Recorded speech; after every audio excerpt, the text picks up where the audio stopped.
Hi guys, for those of you who watch my videos, this isn't going to be like the normal ones. This isn't going to be fun or me like unboxing anything or anything like that. This is a really serious one. Just want to warn you that ahead of time. Quick, like just summary for people who know me personally and might be a bit worried just by that. I'm okay. Everyone's okay. No one's ill or anything. Like, when people start videos off with "this is a serious one," a lot of the times they're going to tell you that they're ill or that a family member's ill. Nothing like that is happening. Just want to get that out there before I start for proper. I'm not going to be editing this video other than maybe cutting the very beginning and the end out, and I might not even do that just because I don't want you to think that this is scripted. It's not. I'm just telling you guys what's happened to me, and yeah, some of you already know this stuff, and if this is your first time hearing about it, please, please, please do not take it personally that I didn't tell you before now. If I know you in real life, which I think I do. The majority of people who watch these videos know me anyway. I'm going to be posting this on both my Facebook pages. So on one of my Facebook pages, I've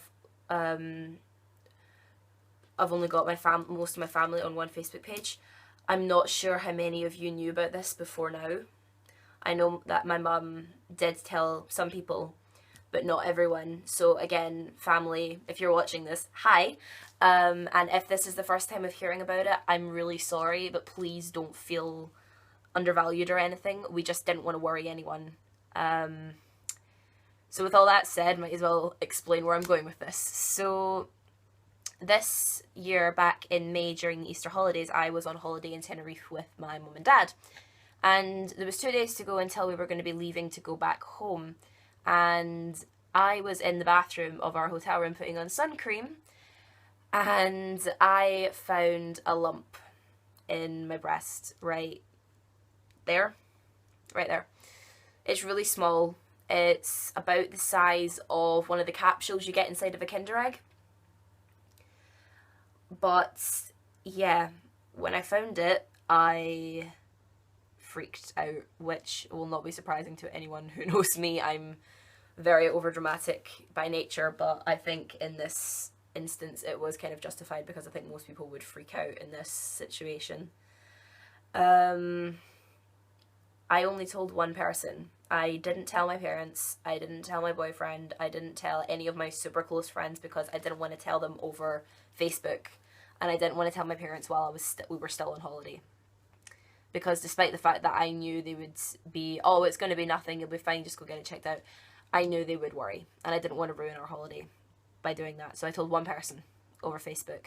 I'm not going to name names of people I told and people I didn't tell because I don't want to hurt anyone's feelings, but the person I told knows who they are, and they were an incredible support to me. They had their own stuff going on, but they were still just a rock. So I'm incredibly grateful to you, so thank you, you know who you are. But when we got home, I immediately, we unpacked, and then I told mum and dad I had to, and they were brilliant, just as I thought they were going to be. They just said, oh, it's not going to be anything, we've not got a history of anything in the family, you're really young, you don't smoke, you don't drink, you're fine, just go and get it checked out when you get back to Dumfries. Because I'm now registered with my doctors here, because I have university here. I'm not registered with my doctors back where my parents live anymore. So I had to wait a couple of weeks before I went back home, and then I had to wait a little while to get an appointment because they were slammed at that time. So eventually I got an appointment, and the doctors felt it, and they were like, okay, again, because of your age, you don't smoke, you don't drink, blah, blah, blah, and there's no history of anything in your family, it's probably just an infection. So we're going to give you some really strong antibiotics to take for a week, and then come back in if it hasn't changed. So I did I took the antibiotics, and he did not go away. I should explain, I named the lump. This is a really stupid thing, but I remembered seeing it on television once in a hospital drama.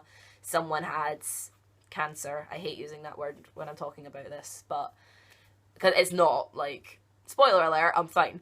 But yeah, I didn't want to call it the lump or the cyst or anything, so I gave it a name.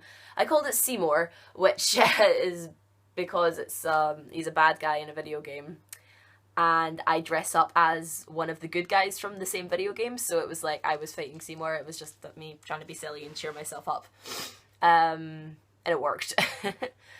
But yeah, so Seymour didn't get any smaller after a week of these ridiculously strong antibiotics, so I then had to go back into the doctors, and they were like, okay, we still don't think it's anything, but we will refer you to the hospital, to the breast clinic anyway. But because we don't think it's anything, we're going to put it through as non-urgent, so it could take quite a while. And I was like, right, okay, that's fair.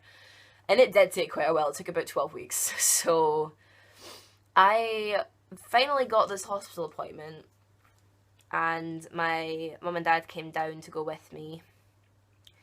And basically what happened is we went in, we saw the breast specialist first, and she felt the lump, which had happened like 3 times by this point, so I was just kind of cool with it, being like, yeah, cool, just go for it. So she felt the lump, and she was like, right, okay, it's wider than it is deeper. So like it goes more that way than it goes like that way, like towards the inside of my body, if that makes any sort of sense, which is a good thing.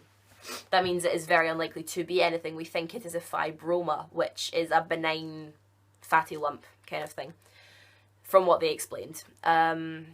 So she was like, okay, I'm going to send you along to get an ultrasound, because they were able to get a clearer picture of it rather than just from me feeling it from the outside. So we went down to the x-ray department, and I got an ultrasound. Lovely doctor, lovely Welsh nurse as well. We were nattering away about the rugby because Wales were about to play in the rugby. It was brilliant.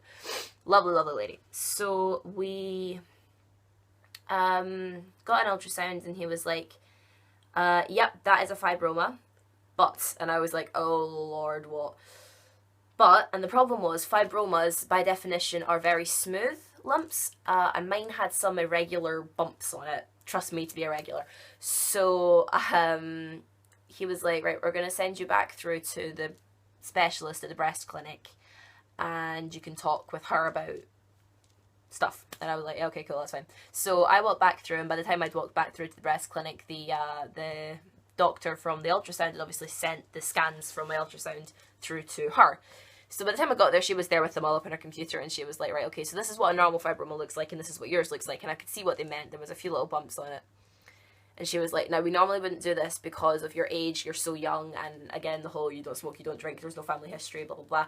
But we would like to take a sample of it, we'd like to do a biopsy. And I was like, okay, wasn't expecting that on the first hospital appointment, because what I thought would happen was if they needed to take a biopsy, I'd have to come back another day for that. But they were like, no, you can just get it done today. And I was like, okay, I didn't think needles were going to happen today, but that's absolutely fine. So I then had to go back to the place that got the ultrasound for them to do my biopsy, which was an experience. So basically what they did, the first thing they did was obviously I didn't have any clothes on at the top, I was covered by a towel, by my modesty was covered by a towel. So the first thing they did was they cleaned that whole area with like an antiseptic kind of wipe thing, but it basically dyed my skin like Dorito orange, which was brilliant. But that was just to make sure there was no germs on it, which was fair. Then the doctor did an anaesthetic. He injected me with local anaesthetic. So I wasn't unconscious for this or anything. I was completely awake. It was just to numb, like, probably like this whole area in hindsight, like my entire upper chest. The injection part wasn't fun, not gonna lie. I'm never very good with injections. I'm better now because I've given blood a couple of times, so I'm kind of cool with needles. But he like put the needle in, and then he like moved it about to spurt the liquid everywhere, and I was just like, ugh, it wasn't fun. But I just didn't look. I didn't look for any of this. But then he was like, okay, I'm gonna check to see if it's numb. So he got a scalpel, and he didn't break the skin or anything, but he just touched there, and I was like, ow, yeah, I can still feel that. And he was like, are you sure? And he pushed it in harder. I was like, yeah, ow! And I screamed so loud my mum and dad could hear me in the waiting room, which was embarrassing, but it was really sore, so I'm allowed. But then he was like, right, okay, that's fine. Sometimes in the chest it takes longer for anaesthetic to work, so I'll come back, we'll just try again in like a minute or so. He tried again like 30 seconds later. I couldn't feel a thing. It was very strange. So then, because I couldn't feel anything, he was just like, right, okay, and just did a teeny tiny, like literally, I'm talking like that big. It was tiny little cut. And I didn't look. I only know how big it was because I saw the scab afterwards. It's still there. I've got a tiny, tiny little scar, which apparently will just go away. I don't care if it does, to be honest. I'm not fussed with scars. But then he got the biopsy. I call it a gun. It's not a gun. I don't know the technical term for it, but he got the biopsy thingy. And he was just kind of like, right, do you want to look? I was like, not really. So I was just squeezing hold of the nurse's hand, just like looking at her, just being like, so yeah, Wales. And the country, not the animal.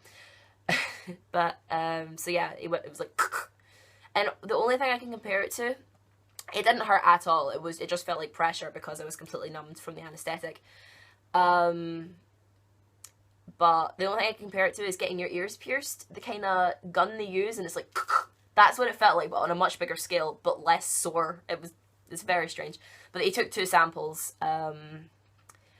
And then afterwards, I got paper stitches and got given a little aftercare sheet, which told me I couldn't take the dressing off for 48 hours. I couldn't bathe the area for 24 hours, which meant I couldn't have a shower to get all of the Dorito orange stuff off my skin. It was not pleasant looking. Like, you couldn't see when I had clothes on, but I was like getting changed into my pajamas that night, and I was just like, yeah, I look like this bit of me has just been rolled in Dorito cheese. It was great. Hey, sorry, I know I said I wouldn't cut the video, but the memory on my phone got filled up, so I had to put that first video on the computer and then delete it off here and start again. So, as I was saying, yes, so it took a while for, I'm just going to move the camera a little bit, there we go. It took a while for the results to come in. I got them while I was at my parents' house. And it came in absolutely fine. They said, yep, it's a fibroma like we thought it was. You're absolutely fine. You don't have to get the lump removed if you don't want to, but if you ever do want to, then just tell us and we'll organise that. I'm not going to get it removed. He's not doing anything wrong in there. He's just chilling. And I'd really rather not have surgery if I don't absolutely have to. So I may change my mind one day in the future, but I honestly doubt it. I think I'm just going to deal with him. It doesn't hurt. If it ever does start to hurt, then obviously I'd more seriously consider getting it removed. But, yeah, that's my little story. So the main reason I'm telling everyone this is because when I first started to tell people, my family, my friends, the amount of people who came back to me saying, oh, that's happened to me, and I was absolutely fine, was astonishing to me, because I had absolutely no idea. Like, my aunts, hi, if you're watching this, my mother's sister went through this, and I had absolutely no idea. 3 of my best friends had gone through this, and I had absolutely no idea. And I completely understand that sometimes people don't want to talk about something like this, which is totally, completely fine. And I'm not saying that I'm not, like, disrespecting their decision to not talk about this. That's their own personal, private life, and, you know, whatever. You don't want to talk about it, you don't want to talk about it. That's completely fair. But it just made me think that, like, I'm friends with a lot of people who are younger than me. Maybe not by a great amount, but they are still younger than me. And if this ever happened to any of them, I'd want them to know they could talk to someone who'd gone through it. And, like me, I've gone through it. It was terrifying. But everything turned out okay. And, you know, in, like, 90% of the cases, everything is going to turn out okay.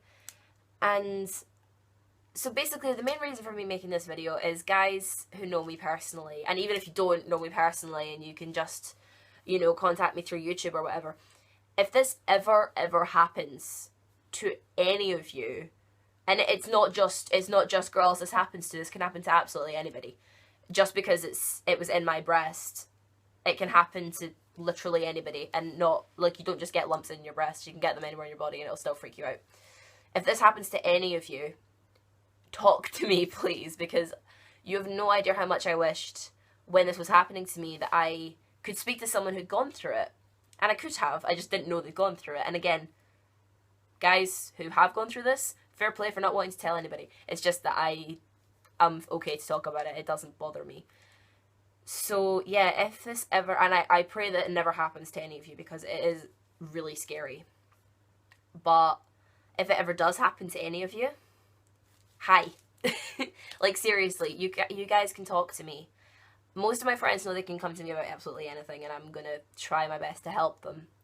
But this is something that I have now gone through myself, and even if someone had just been there to sit me down and be like, right, okay, so when you go to the hospital, this is probably what's going to happen, I would have felt a lot calmer than I did.